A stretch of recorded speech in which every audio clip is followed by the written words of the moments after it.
تقلید واجب ہے کیونکہ بغیر تقلید کے نہ علم حاصل کر سکتا ہے نہ عمل کر سکتا ہے، کیونکہ جس طرح ہمارے سلف دین کو سمجھے ہیں ہم نہیں سمجھ سکتے، ان کا فہم سمجھنا یہی تقلید ہے، اور اہل حدیث تقلید کو حرام کرتے ہیں۔ برائے مہربانی جواب دیں۔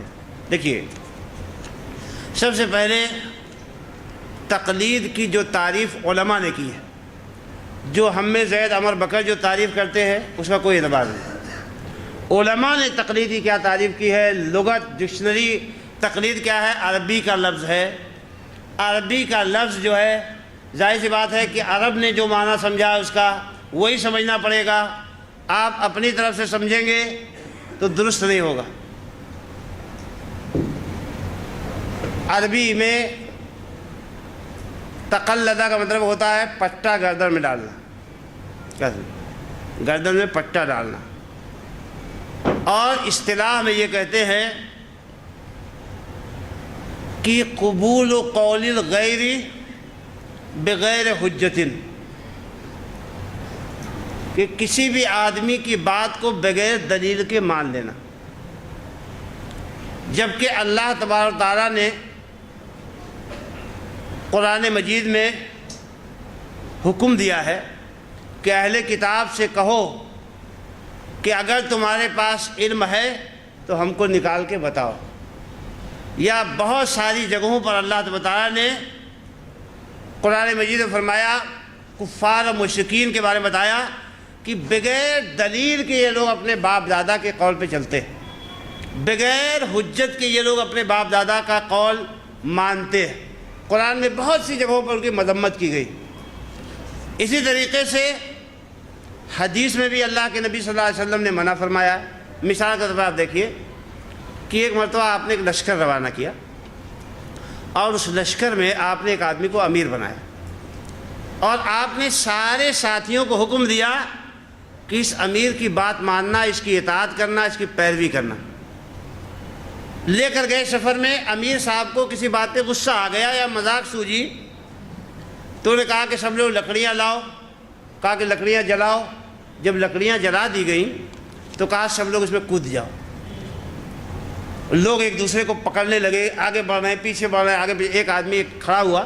بعض روایتوں میں آیا کہ ایک نوجوان کھڑا ہوا کہنے لگا کہ صاحب کہ ہم لوگ اللہ اور اس کے رسول پر جو ایمان لائے ہیں، آگ سے بھاگنے کے لیے، فرارا من النار، آگ سے بھاگنے کے لیے ایمان لائے ہیں، یہ تو کہہ رہا آگ میں کود جاؤ۔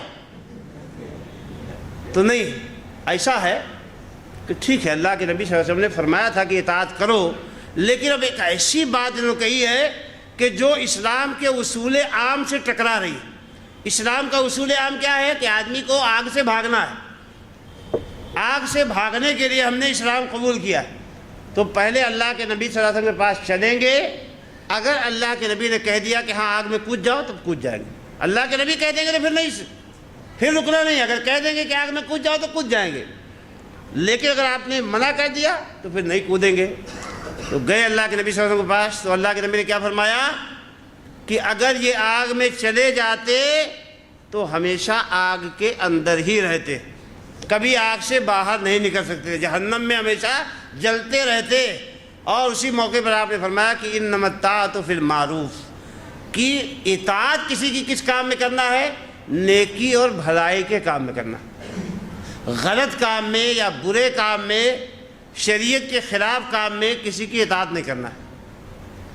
حضرت امام ابو حنیفہ رحمۃ اللہ علیہ نے صاف طور پر اپنے شاگرد امام ابو یوسف سے فرمایا تھا کہ یا ابا یعقوب ویحک یا ابا یعقوب لا تکتب کل ما تسمع، کہ اے ابو یعقوب،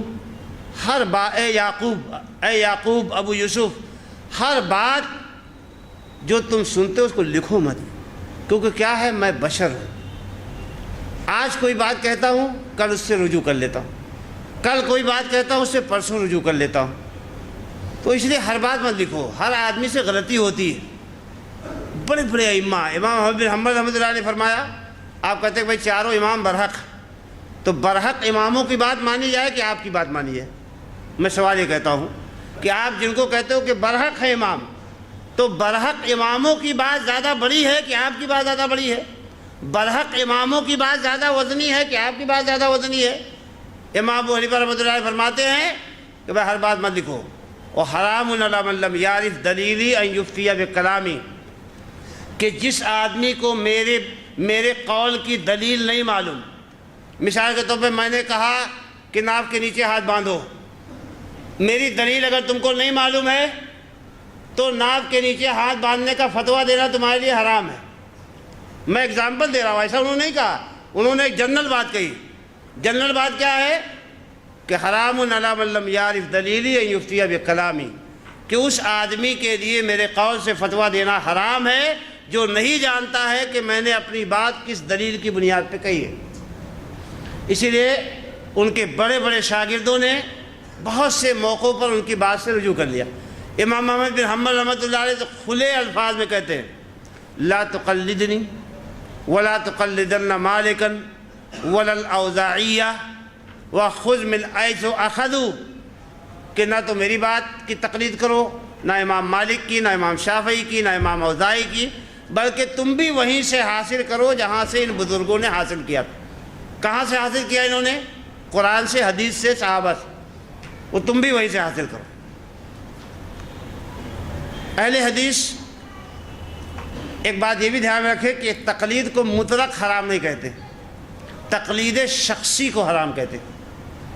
کسی عالم کی پیروی کرنا ایک جاہل آدمی کا جو دلیل میں تمیز نہیں کر سکتا ہے، اگرچہ تجوزاً اس کو تقلید کہا جاتا ہے، تو اس سے جو ہے کسی بھی اہل حدیث نے روکا ہے۔ اہل حدیثوں کے یہاں ہندوستان میں سب سے بڑے عالم جو پچھلے دور میں گزرے ہیں میاں نذیر حسین محدث دہلوی رحمۃ اللہ علیہ، ان کی کتاب معیار حق ہے، اس کو پڑھ لیجئے آپ لوگ، اس میں سب مسئلہ واضح ہو جائے گا۔